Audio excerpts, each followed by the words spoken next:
नमस्कार दोस्तों, you are most welcome to my YouTube channel cursive writing bonus classes में।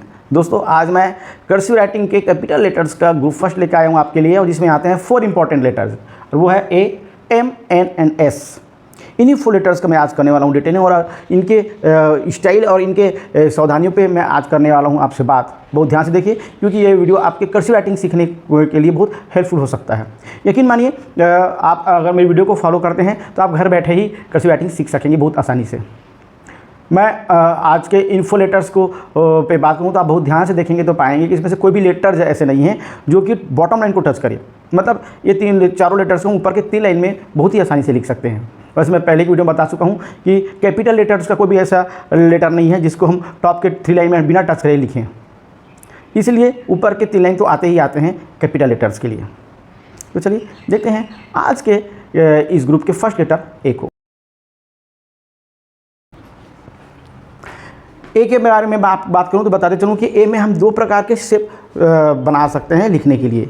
तो देखते हैं, पहली बात तो है कि हम फर्स्ट स्ट्रोक एक जैसे ही लेते हैं,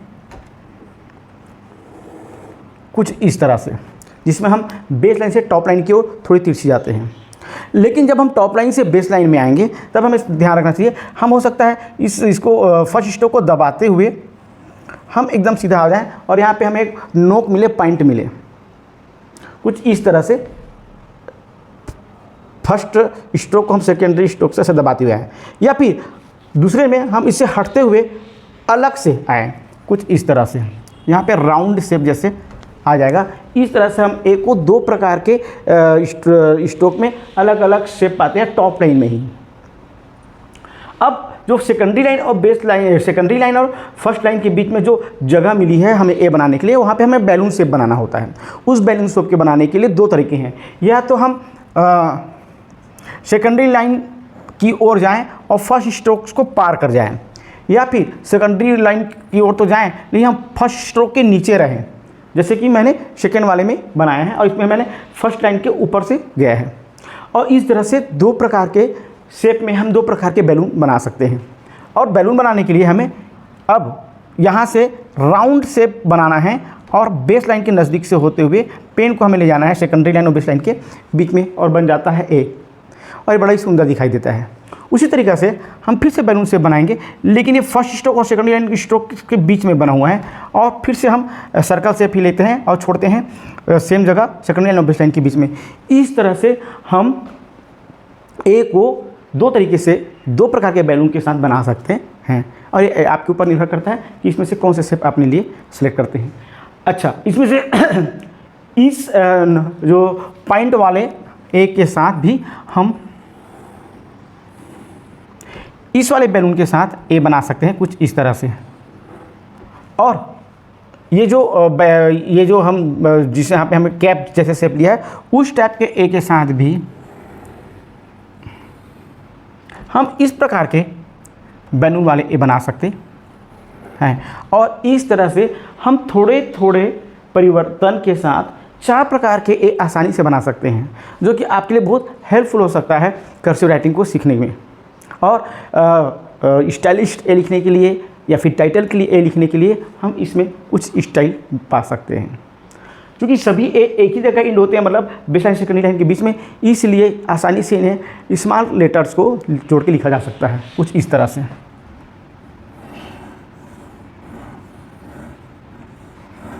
ए,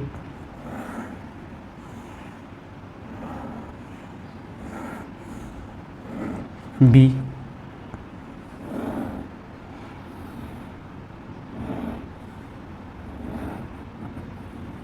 सी,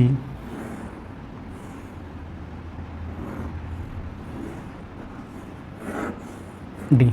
इस तरह से मैंने अलग अलग एक के साथ अलग अलग प्रकार के लेटर्स को लिखकर जोड़ के लिखने की कोशिश की है, और आसानी से हम सीख सकते हैं लेटर ए ही। चलिए देखते हैं हमारा नेक्स्ट लेटर, वो है एम। एम के लिए हम 2 तरीके से आ सकते हैं फिर से, जिसमें हम तो पहले बेस लाइन में एक राइट टिक करके चले जाते हैं ऊपर की ओर, और इसमें हम हट के, इससे हटते हुए थोड़ी सी तिरछी आ जाएं एम बनाने के लिए, कुछ इस तरह से। लेकिन इसमें हम हटते नहीं हैं, बल्कि इसी को दबाते हुए आ जाते हैं नीचे। लेकिन याद रखें, हम यहाँ पे एम बनाने के लिए जब सेकेंडरी जो स्ट्रोक्स ले रहे हैं उसे हम बेस लाइन तक लाते ही आते हैं। कई बार हमारे टीचर्स कुछ इस प्रकार के एम बच्चों को सिखा देते हैं, इस प्रकार के एम हमें नहीं लिखना चाहिए, जहाँ पे एम का जो बीच का स्ट्रोक्स है वो आधा ही है। ऐसे बहुत सारी छोटी छोटी पुस्तकों में भी दिखाई होता है, लेकिन कर्सिव राइटिंग के लिहाज से सही नहीं माना जाता है और ये सुंदर दिखाई देता भी नहीं है। और इसी एम से यहाँ से हटते हुए हम फिर से जाएं और इस तरह से बनाएं हम एम, या फिर हम फिर से इसी को दबाते हुए जाएं टॉप लाइन में और फिर से दबाते हुए आ गए हम बेस लाइन में। याद रखिए, इसमें हम फर्स्ट स्ट्रोक से सेकंड स्ट्रोक के लिए हटे हैं, जबकि इसमें हम दबा दबा के आए हैं। इस तरह से हम दो प्रकार के एम लिखते हैं।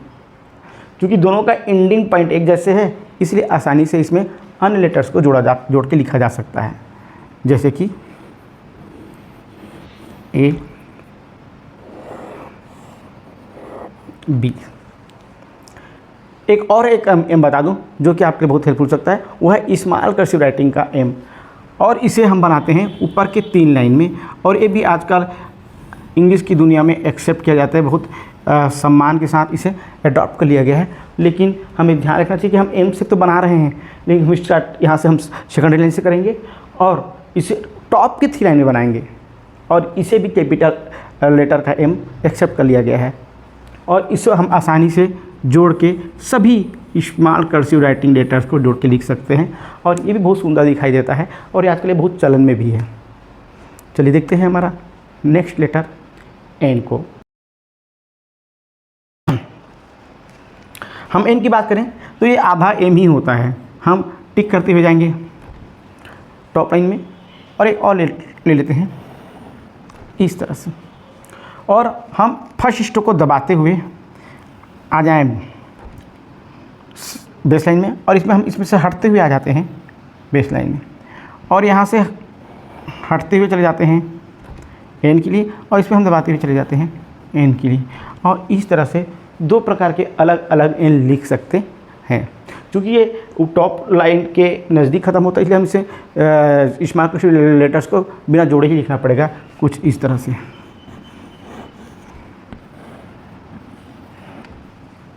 लेकिन हम स्मॉल लेटर के जो एन है उसे हम टॉप के 3 लाइन में बनाएं तो जो शेप मिलेगा उसे भी हम कैपिटल एन के रूप में एक्सेप्ट करते हैं, और इंग्लिश की दुनिया में इसे बहुत सम्मान से देखा जाता है। इसे भी आपको समझना चाहिए, और ये हो सके तो अपनी राइटिंग में इसे अडॉप्ट करनी चाहिए, कुछ इस तरह से।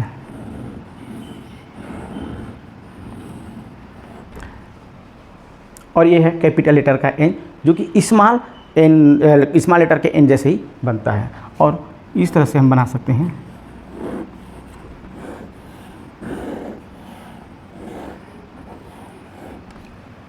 एन। और अब देखते हैं हमारे नेक्स्ट लेटर एस को।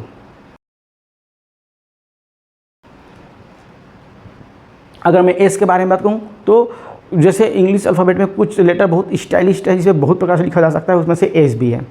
इसलिए एस की जो प्रमुख 3 शेप है उस पर मैं बात करता चलता हूँ।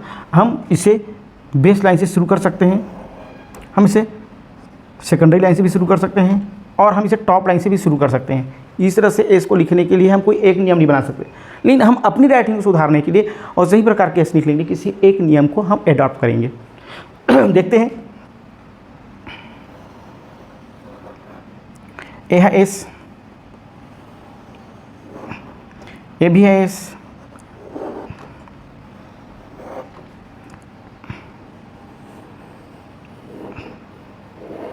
और ए भी है एस। इस तरह से 3 प्रकार के एस तो हम स्टार्टिंग के साथ ले सकते हैं।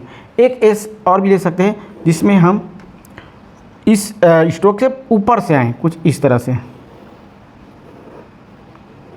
और इस प्रकार से 4 प्रकार के एस तो आसानी से लिखे जा सकते हैं। हम इसके नीचे जो ये हुक शेप आया है उसमें भी तरह तरह की स्टाइल के साथ एस बना सकते हैं, जैसे कि इससे हम आगे ऐसे घुमावदार करके हम एस बनाएं, या फिर सिंपल छोड़ दें, या फिर हम इसे एक राउंड शेप जैसे बनाएं, और इस तरह से हम अलग अलग प्रकार के एस बना सकते हैं और लिख सकते हैं। और इसमें से स्टाइल के लिए, पैराग्राफ के लिए और टाइटल के लिए अलग प्रकार के एस को लिखा जा सकता है। एस बनाने के लिए हमें जो सावधानी रखनी चाहिए वो इस प्रकार से है कि हमने ये जो एस बनाने के लिए जितना भी जगह लिया है, जहाँ पे ट्राइंगल शेप आया है, इसी के अंदर हमें एस को बनाना चाहिए। और इसके नीचे में जो एक मटका शेप जैसे आता है, जो हुक जैसे शेप आता है, वो बहुत सुंदर तरीके से आनी चाहिए, कुछ इस तरह से। और इसी से हम जोड़ के बना सकते हैं और भी लेटर को, जैसे एस के साथ जोड़ के मैं लिखूं एक छोटा एस।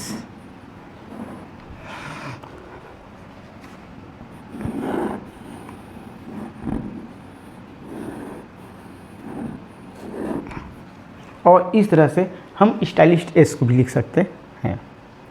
उम्मीद करता हूँ कि आज के जो 4 लेटर्स की जिसकी मैंने डिटेलिंग की है आपको अच्छी लगी होगी, समझ में आई होगी और आपको ये सीखने में बहुत आसान भी होगी। इन लेटर्स को आप बहुत ध्यान से देखें, समझें, इनकी डिटेलिंग पसंद आई हो तो आप मुझे लाइक कीजिए और मेरी वीडियोस शेयर करके मुझे सपोर्ट कीजिए और सब्सक्राइब भी कीजिए। मिलते हैं हमारे नेक्स्ट वीडियो में जो होगा ग्रुप नंबर 2। धन्यवाद।